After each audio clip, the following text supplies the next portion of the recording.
on the phone. Jane's here. She says yes. They're missing at this point Barb. All right, so we have a quorum. Are there any additions, corrections, modifications to the agenda? Hearing none, is there a motion to approve the agenda? So moved. Second. It's been moved and seconded. All in favor, please say aye. Aye. Opposed? Ayes have it. Motion carries. Public comment. Do we have any public comment tonight? I'm looking out here since we're actually in person. I can see if there's anybody who might want to raise their hand. I see none. No public comment. Man, we're going right to presentations. Don, are you ready? I am ready. So, Let's hope there's no technical difficulties. while Don is walking up, we had a conversation not that long ago where it came up what Don had done recently, and it sounded like something that you all would be interested in hearing, and so Celeste and I both thought that it would be good to put Don on the spot and give us a quick overview of recruiting and retention. So, Don, you have the floor. All right, well, thank you for allowing me to speak tonight. Like I said here, there was an all-together HR online conference that was March 24th. It was just 9 to 1, but several sessions. Really enjoyed it. And the recruiting and retention one, I was especially interested in. And so I've just collected a few thoughts of things I learned that day. So current situation, HR-wise, they talked about a member survey that they had done very recently before the conference that said non-exempt pay raises will average 4.63% and exempt increases will average 4.38% in 2022. So most of their membership is Illinois. There's 225, I believe, libraries among their membership. So libraries are well represented. So that's, there's also a lot of industry in there as well, but those are the figures they gave. And then, of course, I just saw today, I updated the slide today, that March 2022 Labor Department data show the U.S. annual inflation rate jumped to 8.5%. So even those nice raises in the first bullet are not adequate given that inflation rate. And UFL proposed cost of living increases lags behind. I am not able to share that with you because we follow the city and they're still in negotiations. But let's just suffice to say it's not 8.5%. And then another part of the current situation you may have seen in the news, younger members of the workforce are used to switching jobs. The thing where people go and they work for the same company for 40 years is really rare these days. And also the pandemic has prompted widespread introspection regarding work and work environments. People are really taking a look at what's important to them. Do they enjoy going to work? Do they enjoy the view? Do they enjoy who they work with? So all of these things kind of combine for the current situation. So what we're doing now. So we are looking to further enhance Goal 2. And I couldn't fit it on the slide, but enhanced Goal 2 is we cultivate continuous improvement among board and staff members to create increased engagement, satisfaction, and retention. So what we're doing now, as you saw in your board packets, we are proposing new staff benefits to increase the library's appeal as a workplace. We know from talking to candidates and people we are bringing on board that they want to be here, but we want to increase that appeal.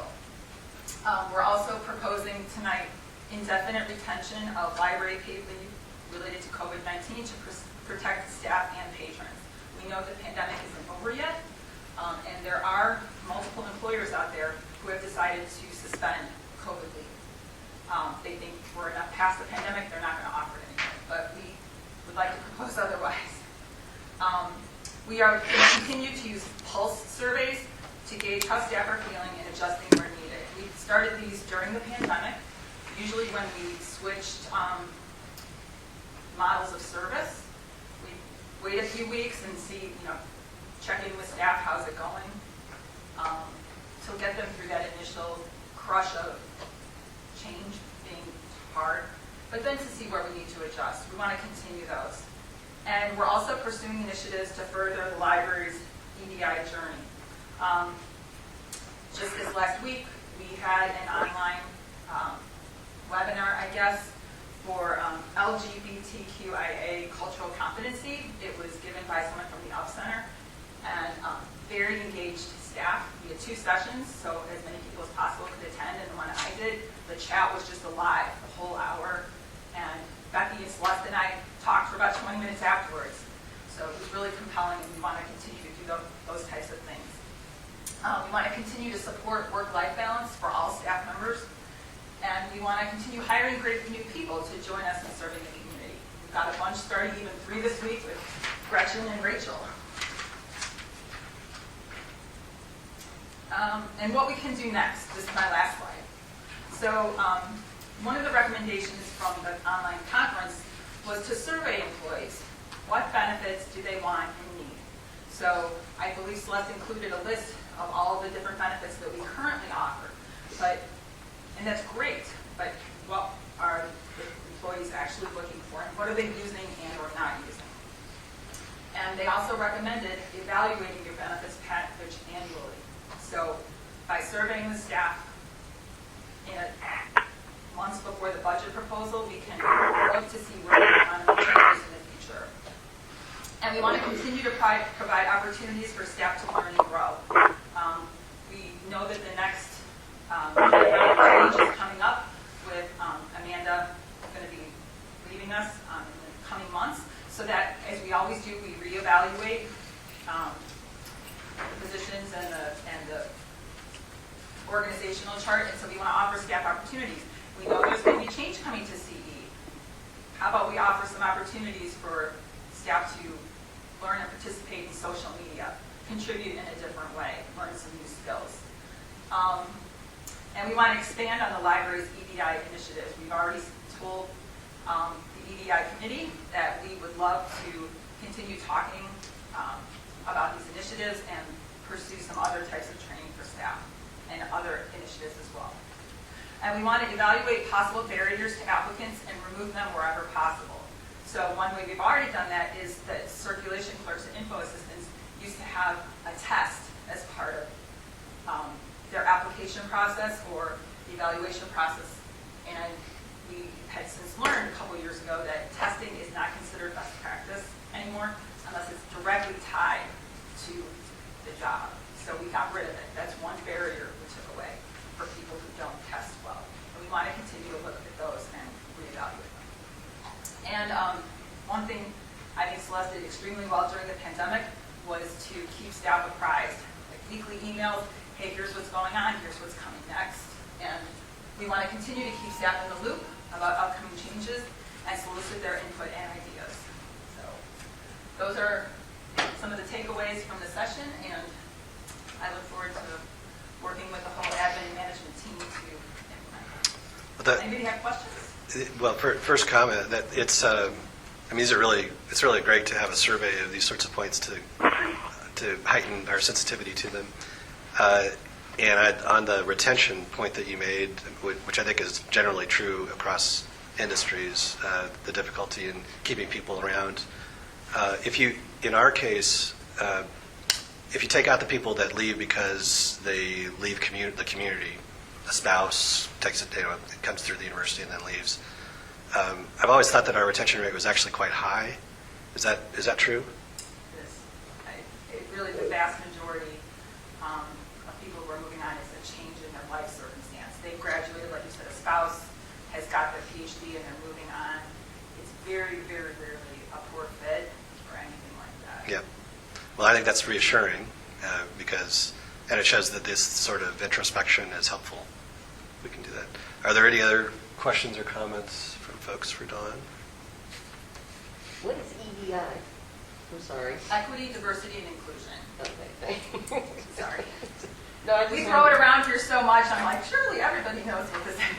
Sorry, I apologize. I should have spelled it out. And regarding the test, is that the test where you had to know the Dewey Decimal System and? No, not at all. Okay. It was, can you do basic math? That kind of thing. Like we put in scenarios about, here's the policies at XYZ library, and here's the scenario, and what would you do? Because, of course, clerks are put into those situations daily. Mm-hmm. But we still decided that it really wasn't necessary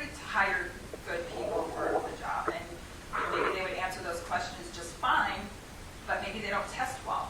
And we just eliminated a perfectly wonderful employee consideration because they're not a good test taker. So we could try to glean other things from their past experience. Okay. All right, That's Don, interesting. Don, thank you very much. Oh, thank you. Okay, our other presentation is the budget. Budget? Just touch that. That is no surprise. It's been good to you earlier today, so.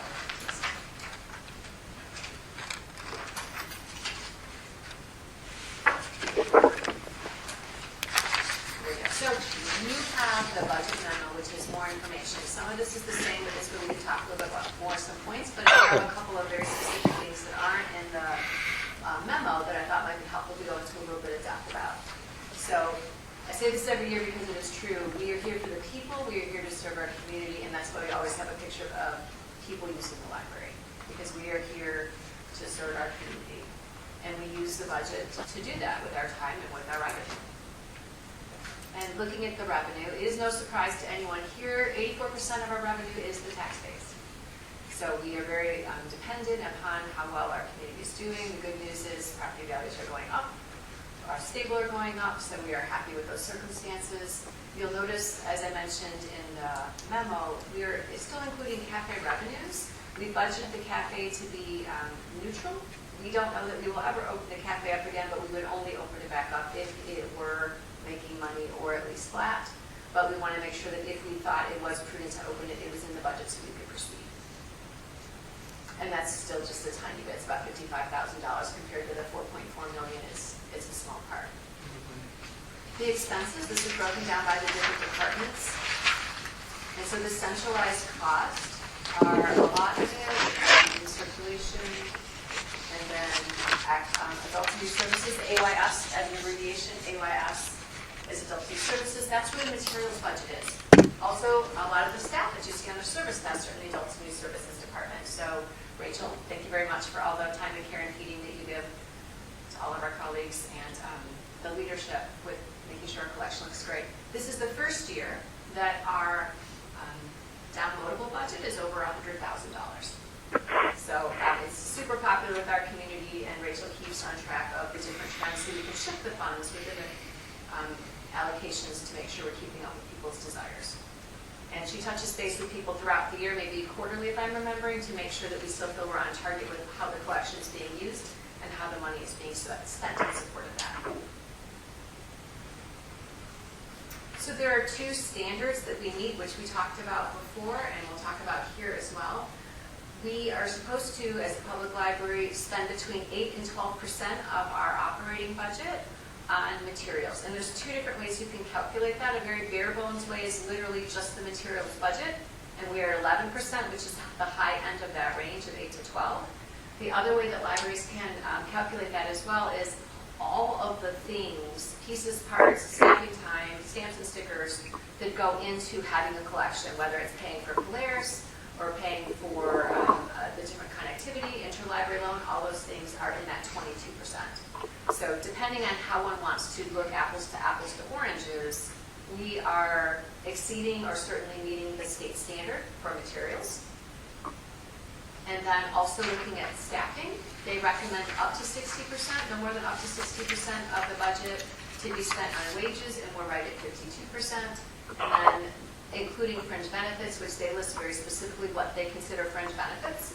We might include the EAP or workman's comp or some other kinds of things, but those are not allowed. But health insurance, like a Medicare, RHS is the retirement health savings plan that we have. That when people separate from the library, they have this plan set up that they can use these funds for certain health purchases and health costs after retirement, and then IMRF or SERS for the retirement line. So that totals up to 66%, and that is under the 70% that is the recommendation of the state. So we are meeting both of those standards. So we don't talk a lot about fund balances, and I want to spend a little bit of time doing that this year because the year we're in right now, fiscal 22, we're spending into the fund balance a little bit. Anytime we spend out of the 810s, which are gift funds, that money is all in fund balance. We are holding it all in trust. by the people that gave them to us. So we're always spending out of fund balance there. But we're also spending into our fund balance this year from our general fund. So I want to show you what is happening. We estimated at fiscal 21, we started at this lower amount because that was the year the taxes didn't come in on time. So we started at 477, ended the year about $1.4 million. So we expected to start last year at the same point, and we expect to end a little bit less because, again, we're spending into the fund balance for some of our projects. Here's what we know. This year, we're not going to spend all the money that was budgeted because, in part, we were anticipating spending some hundreds of thousands of dollars on some big facilities projects like the staff parking lot and redoing the circulation area and the AV area upstairs. We didn't get to hire Mike, our facilities manager, until August, and so he did not get a head start on some of those things until other projects came up that at least more immediate attention, like the building across the street. So we are not going to spend the money this year and our budgeting next year to spend the money. So our fund balance actually this year should be higher than this number. And as we look at these couple lines at the top were in your board packet. And so in the revenue lines, when it's a negative number, that is a good thing. Revenue being negative is what you want. Expenses being positive is what you expect. And then on this total line, if it's a positive number, that means you're spending more than your revenue. So that was, in theory, like a bad thing, except in our case, we know that these are planned expenses that we budgeted for. So in theory, if we spent all the money budgeted this year, we would go into our fund balance by $161,000. We know that we had $1.3 million. And of that, in the 802s, our general fund, we have $637,000. So at the end of this next year, all things being equal, we would have still almost $500,000. But we will have more than that because we won't be spending all of this year's money. So this number at the end of next year will be higher. Similarly, with the 803s, that's that special reserve fund that the state allows libraries to set up to be able to spend money, to save money, and then spend it on IT and furnishings and facilities kinds of costs. We don't have a lot in there right now because most of our money is in that 1.34, just kind of general fund balance. But right now we've got $64,000 of it. Next year we were going to put in $26,000. We were going to then take out $13,000 for more IT spending that Leanne feels we need to do to make sure that our cybersecurity issues are, that we are in a safe position. So at the end of the year next year, we still should have $77,000 in that special reserve fund. In the 810s, which is our gift fund, which is what we should be expecting to spend all the time. Again, we're planning to spend $332,000. Most of that is money we plan to spend this year and haven't yet. I just added some more in there because we don't know how much some of these projects are going to cost and the money is there. So I thought I would round up in a couple of instances so that we don't run short on any projects. Again, currently the balance in that fund is $612,000. So we will still have more than half of it, well, about half of it left. And then in the 820s are the building fund, which is the revenue from and for the Weber building across the street. We're going to go a little bit in the hole on that because we have to take it down, and it's going to cost a little bit more than what we have in the bank. And so we have budgeted from the 802 fund to make up the difference. So at the end of the day, at the end of fiscal 23, we will have $833,000, if not more, and I anticipate more. And as this year ends a little bit, we get closer to June, we'll know more about what that fund balance would look like. But this is what I can tell you today, based on the budget we're putting forward and based on what I know we have in the bank right now.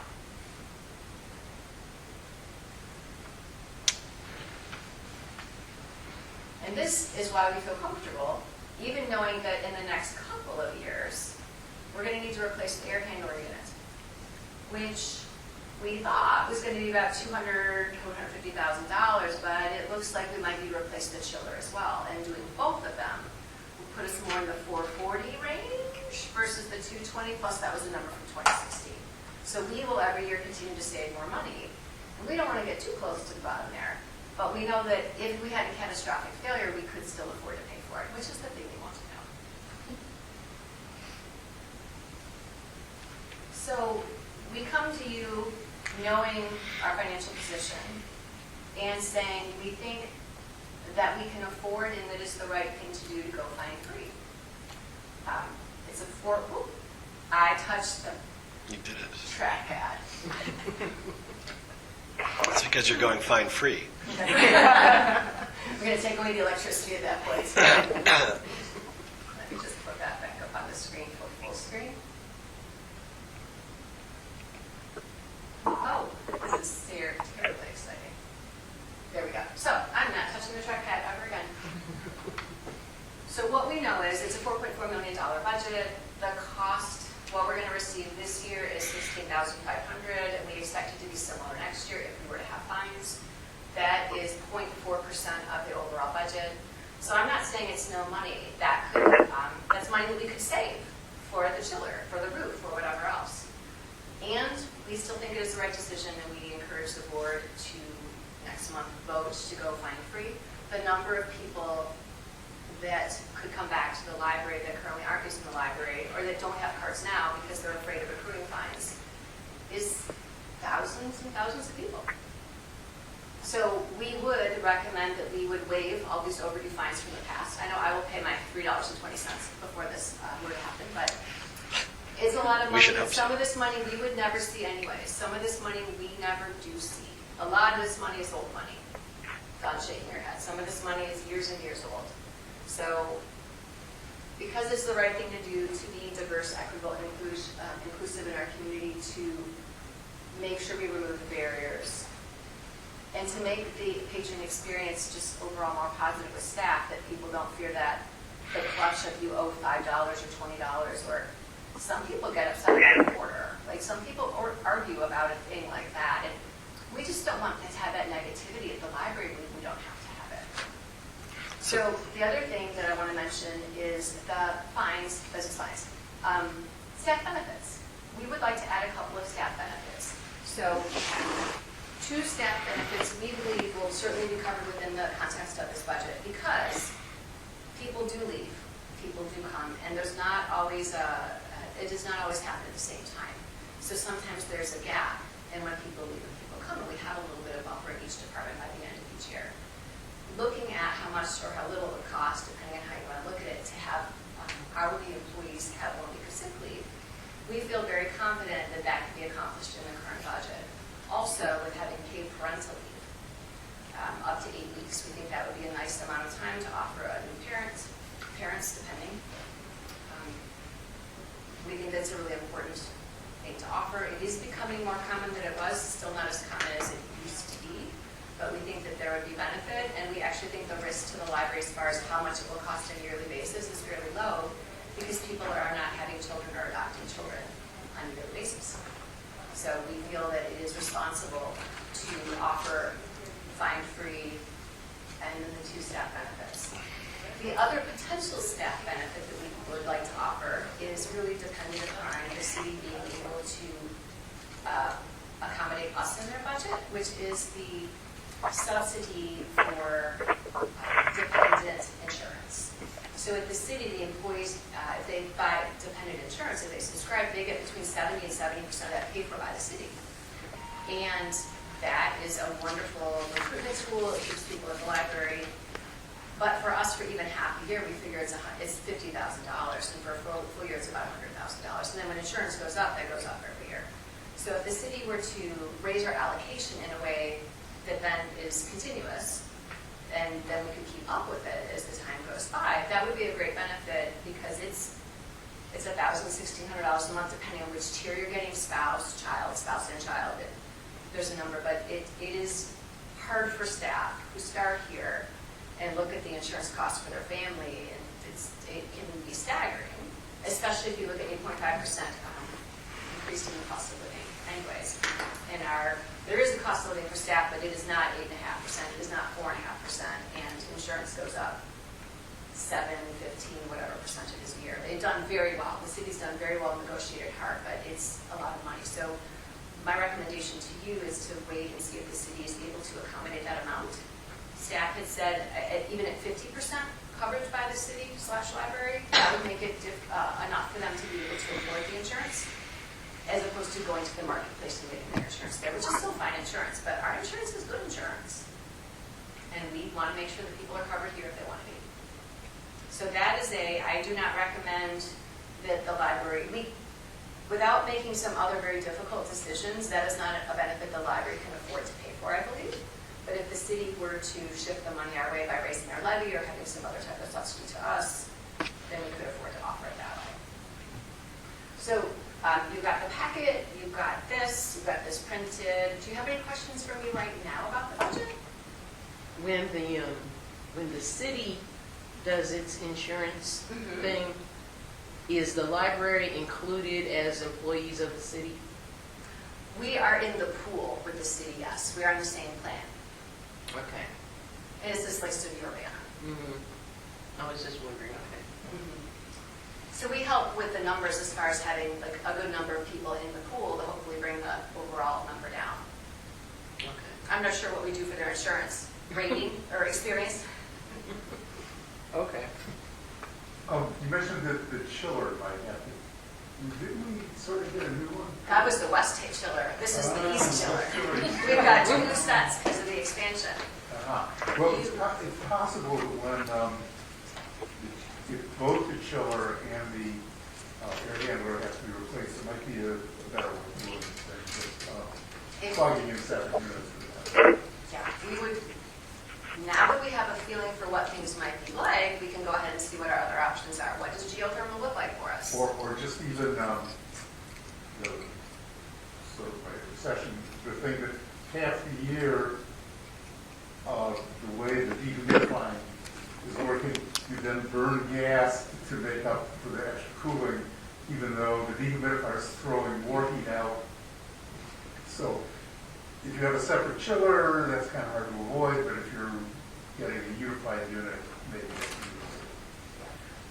Yeah, if we have to do that. We did have someone come out and look at the structure of the air handler, which is why we feel confident, still not on wood, that we can go another year or even 2 years. They looked and it's structurally sound. And the air handler has motors and fans that push the air through the building. And so structurally, we're okay for another couple minutes. So that's good, because before they weren't sure. And look at the lifespan of it, but we worked really hard to manage and maintain the equipment well.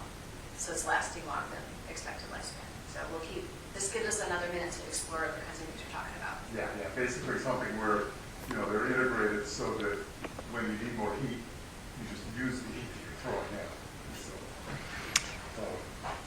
Another question on the fines. Yeah. Will there be some way of sort of keeping track of how this is working out so that, in a year we can go look at the policy again to see if it's, costing more than you thought or turning into an asshole?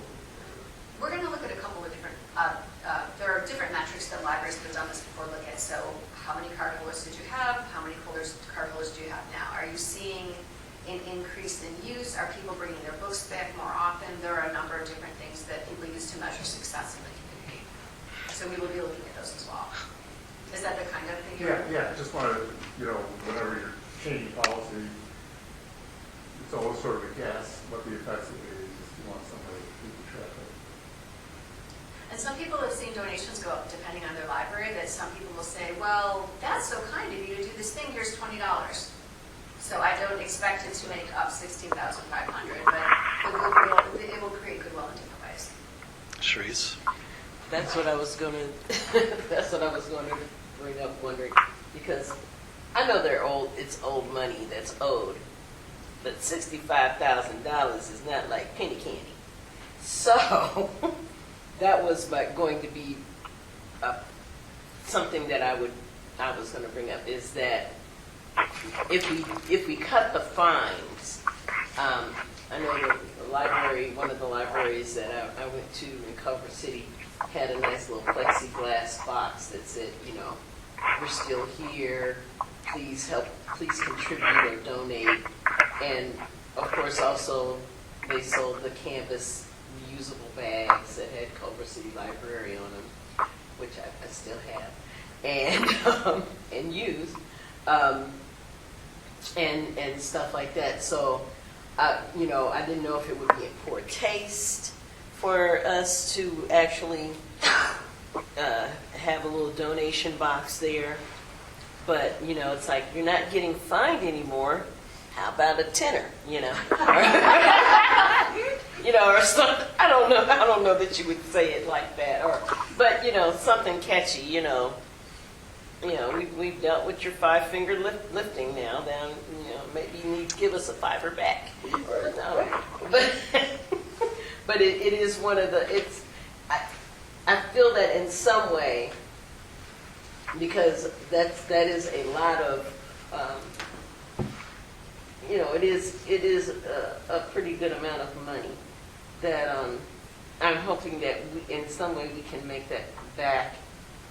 Some way, maybe even, I know there have been times when I've come here and spent $10 buying DVDs and CDs, old CDs and stuff like that.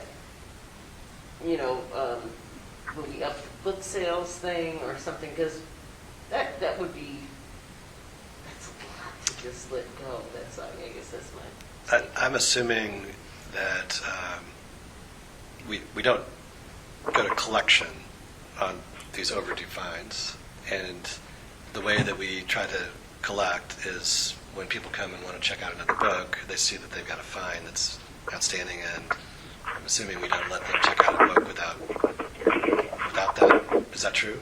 After they hit a certain point, their account's blocked and they can't use the checkout. So we do send people to collection after they hit a certain point as well. And so again, if you don't return 5 books after a certain amount of time, that's so many dollars, that will still send you to collection because you haven't returned the book. And we want the physical item back so that people can check it out. Yeah. But we wouldn't send people to collection more for fines, because they wouldn't accrue fines. Well, and that's what I was thinking in terms of fines too, is that there's some people that just don't bring the materials back, which means that the library has to pay to replace the materials lost. I assume they get put on the list. We look at those kinds of things even now, because some things just go astray. But what some libraries have found that we've talked to is that people are more likely to bring things back because they're not worried that it's overdue with a fine. There's an amount of shame that people have with having late materials, and we really don't want people associating the library with shame, but it's hard for people, so they just keep it, which accrues more fines versus bringing it back. It doesn't necessarily make sense, but the psychology behind it, it's consistent. So it's better for people to know they can just bring it back. Right. Another thing I was thinking, I know I lost a library book when I was in LF, and it was an old edition of this screenwriter's book. And I went on Amazon and bought the book and took it back to the library. I said, I am so sorry, you guys, I lost this book, and I have no idea where it is. And in the meantime, of course, I ordered my own as well. But it just, you know, I took the book back because it's like a classic screenwriter's book. And the library didn't charge me for it. Because, see, normally if a library charges you because there's a piece of something missing, a piece missing, the price can be exorbitant sometimes.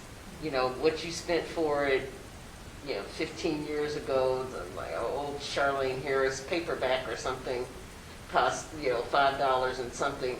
And now when the library says, okay, we're charging you to replace this book, and it's $15.25, whereas you could go on Amazon or probably on Barnes & Noble and find the same book for far less. So maybe also if we encourage people, if you lost the book, just bring the book back. No. I mean, or No, don't bring us another one.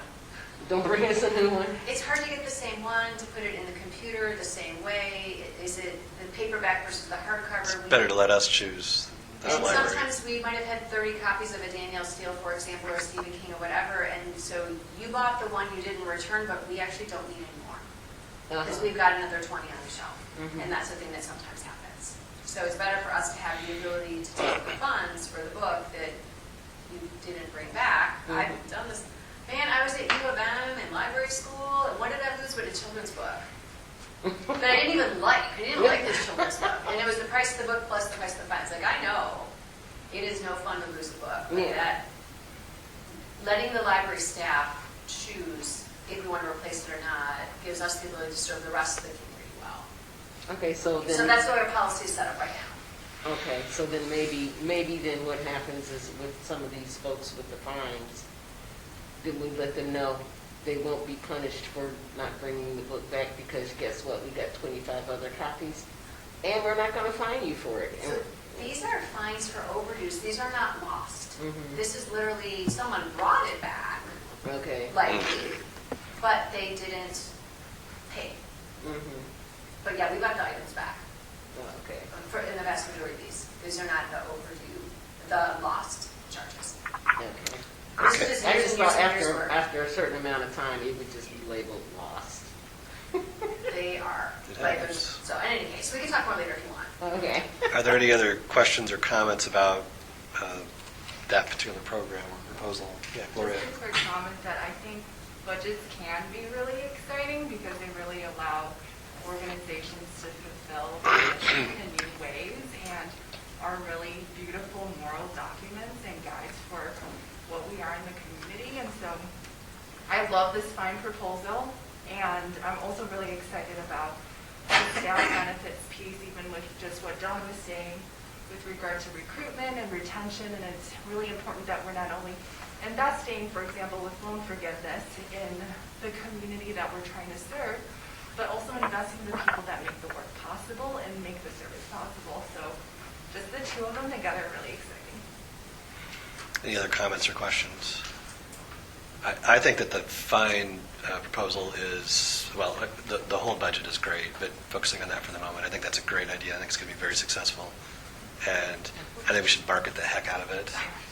And I even thought of a way to have a twofer. And the twofer would be to call it a pilot program and then to make it permanent. So we could spend a year, but I don't have any doubt, having read what you've provided for us, that it's going to succeed. You don't have to do the twofer, that's okay. But it is, to the extent anybody is hesitant, you could call it a pilot program, and we would get the same bang for the buck, and then we would make it permanent later. But that's, you guys think through that. But I think it's going to succeed, and we should market it. Okay. Anything else that you want to tell Just us? also say we put more money in IT and facilities this year. So it's a thing we said we were going to do in the operational budget, and we did that as well. All And right. IT and Leon, our new IT manager, and Mike, our facilities manager, are very excited to have more money to spend to bring us up to, from the 80s, we made it to the early 2000s, and now we're looking to bring it into the teens and maybe the 20s. That would be So good. We're getting up there. Well, that's part of the retention and recruitment is to be able to give the employees the tools and the revenue to do the job that you hired them to do, so. Yes, I think so. All right, thank you, Celeste. Let's now move on to paragraph 7, and we have the action item list. Is there anyone who would like to remove an item from the action item list? Okay, hearing none. Is there a motion to approve the action items? So moved. Is there a second? Been moved and seconded. Someone has to read it. I was just going to ask, in light of what, well, I was going to say, obviously, I didn't think we did, but we still do, even though we're face to You have face. to read this, you just have to have the roll call vote. Okay, sorry, folks. The action item list, so let's get a motion and a second. We had a motion to approve. You got them both? All right, then I'm going to read board meeting minutes of March 8th, 2020. Payroll for March 11th, 2022, totaling, sorry, that was 2022 for the March 8th minutes. Payroll for March 11, 2022, totaling $102,329.23. Payroll for March 25th, 2022, totaling $104,265.68. Payroll for April 8, 2022, totaling $105,596.52. Bills for March 10th, 2022, totaling $9,602.79. Bills for March 16, 2022, totaling $19,486.09. Bills for March 24, 2022 totaling $18,703.57. Bills for April 1, 2022 totaling $29,672.64. And bills for April 7, 2022 totaling $26,793.28. All those in favor of the motion, please say aye. Aye. Opposed? The ayes have it, the motion carries. Action item, we have the paid leave program that we were talking about a moment ago. And that is in your materials. Is there a motion to approve? Is there a second? Second. So we moved and seconded. Any discussion? All in favor, please say aye. Aye. Opposed? Ayes have it, motion carries. Discussion items. Are there any discussion items? Hearing none. Let's move on to reports of the liaison officers. The Friends report. Friends report. Friends have an upcoming book sale in May. Someone asked about the book sale, so it's going to be May 19th through the 22nd, so Thursday through the Sunday. Okay, the Library Foundation report is mine. Langston Alston began painting the Reading is Magic mural in the Cunningham Township Supervisor's office with community volunteers this week. So we can go take a look and see how that's looking. The mural is paid for in part by the City of Urbana Arts and Culture Grant and the Urbana Free Library Foundation, co-sponsored by the Cunningham Township Supervisor's office. You'll recall that it was originally going to be on the other building. That was Plan B. The foundation needed to postpone their donor appreciation event that was scheduled for later this month. A new date will be determined. We're shooting for early June. The foundation is working on several passive fundraising opportunities with local businesses. If anyone has a contact to a local business that might be interested in partnering with the foundation on fundraising, let the foundation know.